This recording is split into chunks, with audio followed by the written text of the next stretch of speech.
Well, I'm not worried at all, really, in the sense that the discussions we've had. We have 4 valid competitors. Yeah. We have 4 valid competitors right now. And the background noise that we're hearing from all these teams, of course, there are some that are well organised and ready to make their step, and there are others that probably are quite far away. But I think it was fair to say that somehow yesterday there were 20 or so potential teams represented here. We know that there were probably another 10 or so not represented here. Now, can we convert 30 teams into reality? Probably, it's far, far away from reality. But in the end, as Iain says, if we already have 4, what we need is another 5 to 6 of those 30. 4 challenges. We have 4 competitors. One of them is obviously the defender.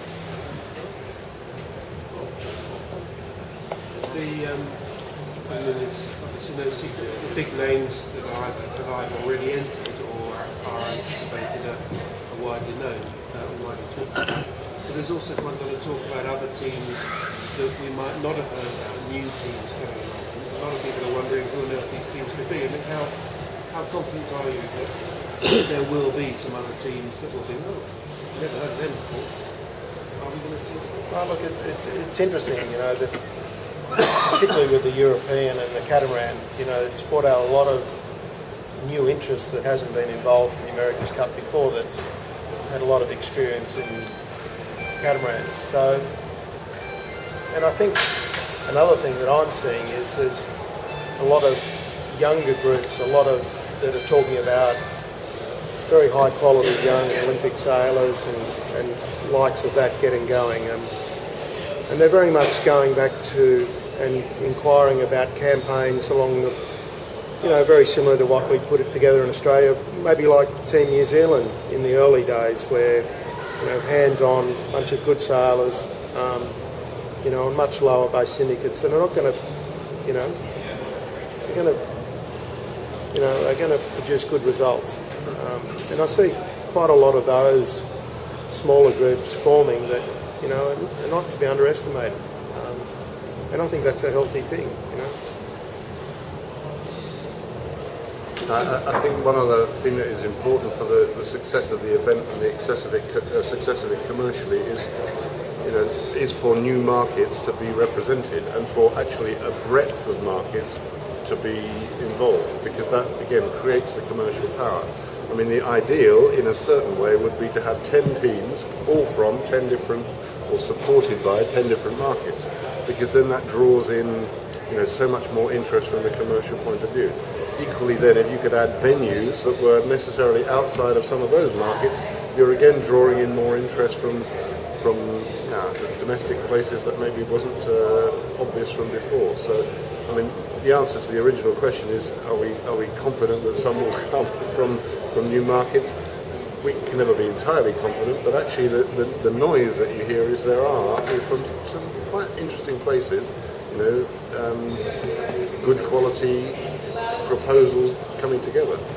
They have to work as hard as we do actually to make those cross the line, but I would think there might be 1 or 2 surprises between now and the end of March that is encouraging for all of us actually. Is the 31st of March second, or if it were not to be, would a late entry automatically forfeit their bond? Well, that's a subject that I mentioned a few minutes ago that, we're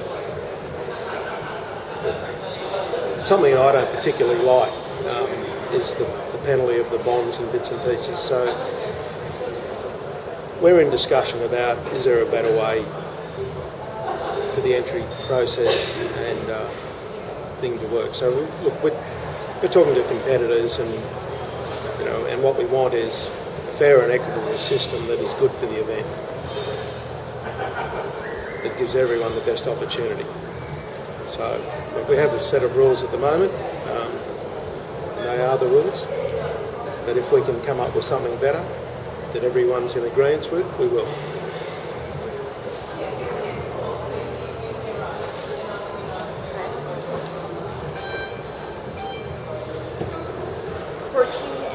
what kind of budgets did they estimate, and will they be sharing in the revenue, profit streams? Well, Richard can answer the second part. But, look, you hear all these very big numbers about budgets. You know, we hear 100 million euros. We hear that Keith Mills' budget was bigger than he ever thought it was going to be. We hear it's going to cost more. You know, I struggle to see that. You know, these boats are not that expensive. It's not the boats. These boats have less people. The major cost in any America's Cup syndicate is the personnel cost. And that's a factor of where they are. You know, where are we taking people? Do we have to domicile them in a place? Do we have to take their family? Where have you got to build the boat?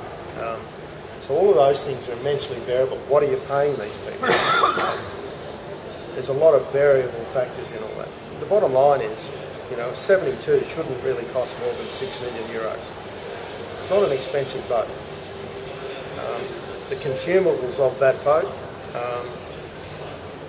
I'm just talking about the build cost, I'm not talking about the research and design and all of that side. The consumables on these boats, with the furling sails and lack of equipment, should be, you know, you're not going to be burning through the $40 a metre rope. You know, the furling sails that are built out of, you know, not nylon cloths, we're not pulling headsails down and tramping all over them on the foredeck or letting them fall in the water. We're just furling them up. In my experience sailing on wild oats with these sort of sails over the last couple of years is they last. And now sure, there's going to be development and new shapes and different twist angles and all of those sort of things, which is a cost, but we're talking about 4 sails. We can only have 4 masts. We only have 11 crew. We're moving the boats around. We have team bases that we're building. You know, we have a design of 14 containers that is our 45 base. We have a projected cost of that of 200,000 euros. We'd like to think the 72 base is an extension of those parks. We don't want $10 million buildings at the America's Cup venue. All of everything I've said is cost saving.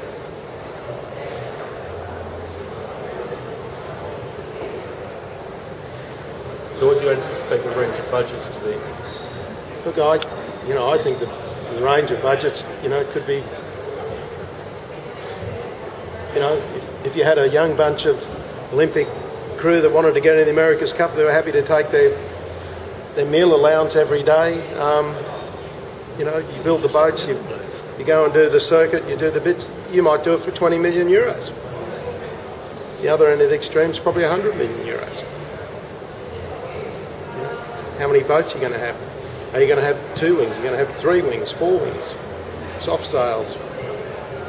What hotel are they staying in? How much are you paying them? A lot of variables. You said next year will be 5 events. How many cities show interest to host one of those 5 events? Next year? Next year. Honestly, probably about 40 different places around the world would like to have one. 40. I mean, how many are... I mean, then you have to say, okay, 40 like to have it. Yeah. Are they at the right time of year? The weather is good enough? Is it a a place where we want to take the event? Is it somewhere that fits into a kind of marketing strategy that, you know, if you have a team from there, you'd like to have an event based there? So there are many different considerations about how we would look at an ambition of a city to host an event. But I think the interest is very strong, and in the end, we try and create a kind of competitive environment where we can get the 5 best places for wind conditions, for weather, for commercial opportunity, for kind of sexiness of the place where you're going to be, and combine all those things and say, there, we've got the dream scenario. Of course, it would also be nice if they paid some money into the pot so we can pay some bills. So if we can combine all those things and have the right 5, it would be great. Can you disclose the level of cash you expect from a venue in 2011? Not really, because it has again a very different component depending on where it is and when it is. I mean, you know, we're talking about a few millions of venue fee, let's say, to host an event. Cheap compared to ACM in 2004. Potentially, yeah. I mean, we have quite a few more events, and we're in short time. Because Marseille paid 6 million in 2004, and so 2 million for a pre-event for the America's Cup. So you have to do 2 million per venue. No, it'd be more than 2 million. No, I said a few millions. So I mean, no, not 2 million. No, that would be a little bit giveaway. But in terms of choosing events, what are the priorities? I mean, are you looking to have more in Europe or all in the States? Or no, I mean, again, if we talk about the World Series now, I mean, my view is quite clear. If you're going to say world, you better have, you know, the world somehow represented. So, you know, to have everything in Italy, for instance, would be a bit dumb. Never mind, you know, where the boats are from. That can also represent the world. So that's okay. Also, series is, you know, is 2 events a series? Is 3 events a series? 5 events for me feels like a series.